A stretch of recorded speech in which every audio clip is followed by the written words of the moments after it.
Christ's Sufferings Prophesied. By the ancient prophecies, the sufferings of the Messiah were to be extremely great. For my days are consumed like smoke, and my bones are burnt as a hearth. My heart is smitten and withered like grass, so that I forget to eat my bread. By reason of the voice of my groaning, my bones cleave unto my skin. I am like a pelican of the wilderness. I am like an owl of the desert. For I have eaten ashes like bread, and mingled my drink with weeping, because of thine indignation and thy wrath. For thou hast lifted me up and cast me down. I am poured out like water, and all my bones are out of joint. My heart is like wax, it is melted in the midst of my bowels. My strength is dried up like a potsherd, and my tongue cleaveth to my jaws. I may tell all my bones, they look and stare upon me. The waters are come into my soul. I sink in deep mire, where there is no standing. I am come into deep waters, where the floods overflow me. I am weary of my crying. My throat is dried. Reproach hath broken my heart, and I am full of heaviness. All of those are from the Psalms. And then from Isaiah, we did esteem him stricken, smitten of God, and afflicted. He was wounded, he was bruised. The Lord hath laid on him the iniquity of us all. He was oppressed, he was afflicted. It pleased the Lord to bruise him. He hath put him to grief.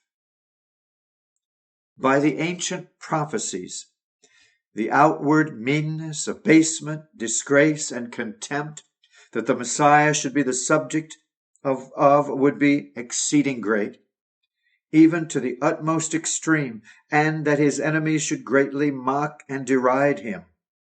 In Psalm 22, but I am a worm and no man, a reproach of men, and despised of the people. All they that see me laugh me to scorn. They shoot out the lip, they shake the head. And then in the Psalms, because for thy sake I have borne reproach, shame hath covered my face. I became a proverb to them. They that sit in the gates speak against me. I was the song of the drunkards. Thou hast known my reproach, and my shame, and my honor. Reproach hath broken my heart. I am like a pelican in the wilderness. I am like an owl of the desert. Mine enemies reproach me all the day. In Isaiah, as many as were astonished at thee, his visage was so marred more than any man, his form more than the sons of men. I hid not my face from shame and spitting. In Zechariah, that Jesus was sold for 30 pieces of silver, and the money given to the potter, remarkably agreeable to Zechariah 11, verses 12 and 13. It was foretold that the Messiah should suffer greatly by the cruelty of men. Many bulls have compassed me. Strong bulls of Bashan have beset me around. They gaped upon me with their mouths as a ravening and a roaring lion. For dogs have compassed me. The assembly of the wicked have enclosed me. They pierced my hands and my feet. Psalm 22. They that hate me without a cause are more than the hairs of mine head. They that would destroy me, being my enemies wrongfully, are mighty. Deliver me out of the mire. Let me not sink. Let me be delivered from them that hate me. Mine adversaries are all before thee. They gave me also gall for my meat, and in my thirst they gave me vinegar to drink. Let their table become a snare before them. For they persecute him whom thou hast smitten. Psalm 69. He is despised and rejected of men. He was oppressed. Isaiah 53. With the context, they shall smite the judge of Israel with a rod upon the cheek. That's from Micah. Jesus being left alone in his suffering, forsaken of all his disciples, deserted by those that a little before admired him, crying, Hosanna. That's agreeable to Psalm 22. Be not far from me, for trouble is near, for there is none to help. And then in Psalm 69, I am become a stranger to my brethren. I looked for some to take pity, but there was none, and for comforters, but I found none. Psalm 102, I watch and am as a sparrow alone upon the housetop. These two last places were remarkably verified at the time of his agony, when he watched and kept awake alone, and his disciples refused to watch with him, to comfort him 1 hour. And when in his great distress, he came to them once and again, seeking to be comforted by their company. But when he looked to his disciples to take pity on him, when he told them his soul was exceedingly sorrowful, even unto death, Matthew 26, he found none to pity, and looked for comforters, but found none. Jesus, being compassed round by his enemies in his last sufferings, who made it their business to reproach, mock, and afflict him, is agreeable to Psalm 22 also. Many bulls have compassed me. Strong bulls of Bashan have beset me round. They gaped upon me with their mouths as a ravening and a roaring lion. For dogs have compassed me. The assembly of the wicked have enclosed me. And his being so compassed about by persons of various nations, Jews and proselytes from all parts of the world, from every nation under heaven, and Herod and his attendants, heathens, Romans, soldiers, and servants, probably of many heathen nations, is agreeable to Psalm 118. All nations compassed me about. They compassed me about, yea, they compassed me about. They compassed me about like bees. That the sufferings of Jesus were such as did in a peculiar manner mar and deform his visage, his countenance being first marred with a bloody sweat by the spittle of his enemies, and by their wounds buffeting him, striking him with a rod on the head, shedding out his blood on his face by the crown of thorns. I say these things are agreeable to Isaiah 52. His visage was so marred more than any man, and his form more than the sons of men. Shame hath covered my face, Psalm 69. That Jesus was so spit upon by his enemies is agreeable to Isaiah 50. I hid not my face from shame and spitting. That the enemies of Jesus beat and wounded him in the head and face with a stick and with their hands is agreeable to Isaiah 50. I gave my cheeks to them that plucked off the hair. They shall smite the judge of Israel with a rod upon the cheek, Micah 5:1. That Jesus was scourged is agreeable to Isaiah 50. I gave my back to the smiters. It was foretold that the Messiah should die, that he should die a violent death, die by the hands of his cruel enemies, and die long before he came to the age of man, or in the midst of his days. Awake, O sword, against my shepherd, and against the man that is my fellow. Smite the shepherd, Zechariah 13.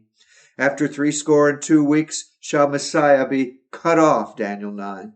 Thou hast brought me into the dust of death, for dogs have compassed me, Psalm 22. My days are consumed like smoke. My days are like a shadow that declineth. He weakened my strength in the way. He shortened my days. I said, O my God, take me not away in the midst of my days. Psalm 102. These places in Psalm 102 show that he was to die long before he came to the age of man, and that he was to die in the midst of his days. This was exactly fulfilled in Jesus. And verse 8 shows that his death was by the malice and cruelty of his enemies. Mine enemies reproach me all the day, and they that are mad against me are sworn against me. He is brought as a lamb to the slaughter. He was cut out of the land of the living. He made his grave with the wicked and with the rich in his death. Thou shalt make his soul an offering for sin. He hath poured out his soul unto death. Isaiah 53. O God, the proud are risen against me, and the assemblies of violent men have sought after my soul. Psalm 86. I will put enmity between thee and the woman, and between thy seed and her seed. It shall bruise thy head, and thou shalt bruise his heel. Genesis 3. The prophecies of the resurrection of Christ from the dead which I shall afterwards take notice of, do imply that he should die. Jesus died by the cruelty of the Jews, his brethren. His being hated and persecuted to death by their malice against him, excited by his zeal for God, particularly by his vexing them by his zeal for the honor of the temple and their contempt of God, is agreeable to Psalm 69. Because for thy sake I have borne reproach, shame hath covered my face. I am become a stranger unto my brethren, an alien unto my mother's children. For the zeal of thine house hath eaten me up, and the reproaches of them that reproach thee are fallen upon me. This prophecy had a remarkable fulfillment in Jesus Christ. The rulers and teachers of the house of God were prodigiously provoked by Jesus' severe reproofs for their wicked mismanagements in that house of God, of which they had the care and charge. Their false teaching, making void the commandment of God through their tradition, corrupting the worship of God's house, their proud behavior in God's house, affecting the uppermost seats in the synagogues, setting up themselves in the room of God, their desiring to be called Rabbi, Rabbi, and so reproaching God, who alone was their master, for shutting up the house of God against men, neither going in themselves and hindering those that were entering, for joining long prayers in God's house with covetous practices and wicked extortion, devouring widows' houses and teaching men that if they swear by the temple or by the altar, it is nothing. And by Jesus going into the temple a little before his crucifixion, casting out all them that sold and bought in the temple, overthrowing the tables of the money changers and the seats of them that sold doves, charging them with making the temple a den of thieves. By these things they were enraged and never left until they had imbrued their hands in his blood. Christ's dying was a very reproachful and ignominious death. The zeal of thine house hath eaten me up, or consumed me, made an end of me. The reproaches of them that reproached thee are fallen upon me. Reproach hath broken my heart, Psalm 69. This also may be inferred from the prophecies of Christ's death, being so connected with prophecies of his extreme reproach, Psalm 22. It was foretold that the Messiah should be condemned to death in a judicial process. Isaiah 53, he was taken from prison and from judgment. He was cut off out of the land of the living. They that sit in the gates speak against me, Psalm 69. It was foretold that the Messiah should suffer as a wicked man, be put to death as a vile malefactor, and suffer with such. He was taken from prison and from judgment. He was cut off out of the land of the living. He made his grave with the wicked. He was numbered with the transgressors. Isaiah 53. It was foretold that his enemies should put him to death by piercing his hands and feet, and that is in Psalm 22. Christ's enemies, deriding of him while under his last sufferings, insulting him for his pretended high favor with God, wagging their heads, is a most exact and wonderful fulfillment of Psalm 22. All they that see me laugh me to scorn. They shout out the lip. They shake the head, saying, he trusted on the Lord that he would deliver him. Let him deliver him, seeing he delighted in him. They're giving Jesus gall and vinegar when thirsty, is agreeable to Psalm 69. They gave me gall for my meat, and in my thirst they gave me vinegar to drink. They're parting Jesus' garments among them, casting lots on his vestment, the remarkable fulfillment of Psalm 22. They part my garments among them and cast lots upon my vesture. And what makes the fulfillment of this the more remarkable is that there should be such a special circumstance of Jesus' clothing that was the occasion of both these being fulfilled. The coat, the principal garment, being seamless, so that the executioners could not have equal shares, obliged them to cast lots for it. We may conclude that in Jesus' death there was a remarkable fulfillment of Psalm 22, all my bones are out of joint. For he, having his strength exceedingly wasted, and the sinews greatly relaxed before his crucifixion by his agony the night before, his watching all night and fasting under constant cruel sufferings until that time, bearing his cross until he sank under it, and then hanging by his wounded hands, bearing his whole weight on them for 3 hours together, wasting all the rest of his strength and life, and by degrees more and more relaxing and stretching the sinews and ligaments by which the bones were held together. The joints must needs be separated, and bones be drawn asunder. It was foretold that the Messiah should die under great sorrow and distress of mind, as well as pain of body. I am poured out like water. All my bones are out of joint. My heart is like wax. It's melted in the midst of my bowels. My strength is dried up like a potsherd. Psalm 22. Reproach hath broken my heart. I am full of heaviness. Psalm 69. My heart is smitten, withered like grass. Psalm 102. He hath poured out his soul unto death. Isaiah 53. And indeed, the general tenor of Psalm 22 and 69 and Isaiah 53 shows this. It is agreeable to the prophecies that God should remarkably withdraw from the Messiah and leave him destitute of the comforts of his presence under his last sufferings. My God, why hast thou forsaken me? Why art thou so far from helping me and from the words of my roaring? O my God, I cry in the daytime, but thou hearest not, and in the night season, and am not silent. Psalm 22. It was foretold that there should be a special hand of God in the sufferings and death of the Messiah, and that so that those sufferings should be the fruit of his indignation and wrath. For they persecute him whom thou hast smitten, and they talk to the grief of those whom thou hast wounded. Psalm 69. It pleased the Lord to bruise him. He hath put him to grief.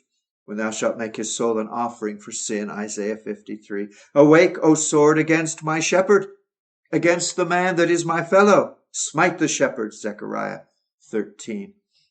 I will crop off from the top of his young twigs a tender one. Ezekiel 17. Thou hast brought me into the dust of death. Psalm 22. Because of thine indignation and thy wrath, for thou hast lifted me up and cast me down. My days are like a shadow that declineth, and I am withered like grass. Psalm 102. It was agreeable to the prophecies that Christ should show himself remarkably meek under his last sufferings, and that he should be silent and speak little amid all the injurious accusations, reproaches, and cruel oppressions of his enemies. He was oppressed, and he was afflicted, yet he opened not his mouth. He is brought as a lamb to the slaughter, and as a sheep before her shearers is dumb, so he openeth not his mouth. My strength is dried up like a potsherd, and my tongue cleaveth to my jaws, and thou hast brought me into the dust of death. For dogs have compassed me. Psalm 22. So unreasonable and cruel were those that compassed him about, that it rendered it in vain for him to speak. It was foretold that the Messiah should be active in his own sufferings and death, and that he should voluntarily undergo them. Therefore will I divide him a portion with the great, and he shall divide the spoil with the strong, because he hath poured out his soul unto death. Isaiah 53. I gave my back to the smiters, my cheeks to them that plucked off the hair. I hid not my face from shame and spitting. Isaiah 50. That Jesus, in the time of his last sufferings, made intercession to his Father for those horribly wicked men, his crucifiers, even at the very time when, in the heat of their cruelty, bloodthirsty malice, and height of contempt, they were nailing him to the cross, and he was pleading for them, saying, Father, forgive them, for they know not what they do. It was a marvelous expression of the full and perfect submission, patience, and obedience of his soul under those sufferings set before him. The glorious holiness, grace, and infinitely meritorious excellency of that act of his soul in offering himself to die for sinners was done with perfect love, humility, meekness, and love to God and sinners under all the trial that he then went through, both from the sufferings he endured and the sin of men that was then in its blackest color and most trying circumstances. And it was a wonderful fulfillment of that in Isaiah 53, he bare the sin of many and made intercession for the transgressors. The intercession there spoken of seems to be the intercession he made in his last sufferings, for that is what is spoken of in the context and in this verse. And the intercession here mentioned is spoken of as a meritorious circumstance and concomitant of his last sufferings, and a manifestation of his great and meritorious virtue in suffering, on the account of which God would so gloriously reward him. The whole verse being thus, Therefore will I divide him a portion with the great, and he shall divide the spoil with the strong, because he hath poured out his soul unto death, and he was numbered with the transgressors, and he bare the sin of many, and made intercession for the transgressors.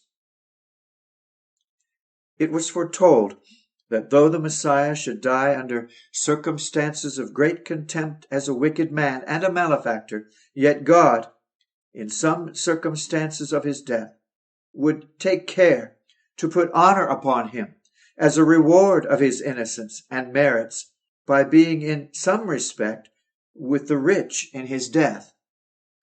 And he made his grave, says Isaiah, with the wicked and with the rich in his death, because he had done no violence, neither was any deceit in his mouth. Isaiah 53. Well, this was remarkably fulfilled in Joseph of Arimathea, a rich man, being extraordinarily stirred up to come boldly and beg the body of Jesus and give it a very honorable interment in his own new tomb. This rich man was excited thus to honor Jesus' dead body because he was sensible in his own mind that he suffered wrongfully and that he had done no violence. Jesus was not guilty of any fraud or deceit that should render him worthy to be thus punished by the magistrate. It was foretold that the sacrifice of the Messiah should make full satisfaction to God's justice, such as should make all other sacrifice after that needless. It is evident that in verse 24 of Daniel 9, to finish the transgression, to make an end of sins, to make reconciliation for iniquity, to bring in everlasting righteousness, are various expressions to signify the same glorious and wonderful work that shall be done.